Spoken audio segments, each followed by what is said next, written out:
최근 증시 상황이 악화되면서 증권업계가 타격을 입는 모습입니다. 지난 1분기에 이어 2분기 실적도 좋지 않을 것이라는 예측이 나오면서 사업 다각화의 필요성이 더욱 커지고 있습니다. 보도에 조문경 기자입니다. 국내 주요 증권사 5곳에 올해 2분기 실적이 악화될 것이라는 전망이 제기됐습니다.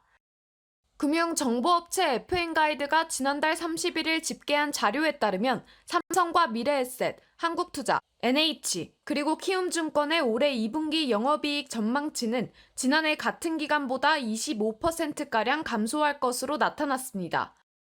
2분기 순이익도 한국투자증권을 제외한 4개 증권사 모두 두 자릿수대 감소를 보일 것으로 집계됐습니다. 최근 한국은행의 기준금리 인상에 따른 채권 평가 손실과 증시 악화 등에 따른 영향으로 풀이됩니다. 현재 금리 인상을 비롯한 유동성 축소가 진행되고 있기 때문에 전반적인 자산 가격 하락이 영향을 주고 있는 것으로 특히 투자 심리 저하에 따른 거래대금 감소 역시 증권사 실적 감소에 영향을 미친 것으로 분석됩니다. 실제로 지난달 일평균 거래대금은 지난해 같은 기간보다 39.7% 감소했습니다. 증시 불황의 당분간은 증권사들이 손실을 최소화하고 부동산 PF 등 사업 다각화를 진행해 실적 감소를 방어해야 한다는 해석도 나오고 있습니다.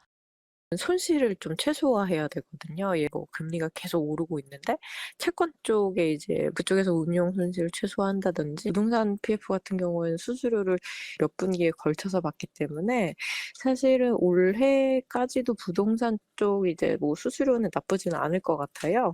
그래서 2분기에도 이제 뭐 추세가 많이 꺾이거나 하진 않을 것 같은데 앞서 올해 1분기에는 대형사와 중소형사 할 것 없이 증권사들의 실적이 위탁 매매와 트레이딩 부문에서 대폭 감소했으나 일부 증권사들은 IB와 부동산 PF 부문에서 호실적을 견인하며 수익 감소를 방어한 바 있습니다.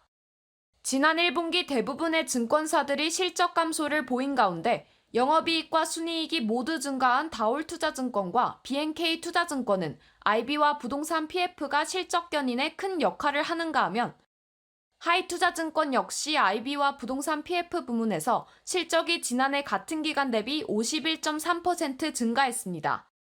최근 윤석열 정부도 부동산 규제 완화 기조를 보이는 가운데 증권업계가 부동산 PF 부문에서 좋은 실적을 끌어내며 위기를 극복할 수 있을지 주목됩니다.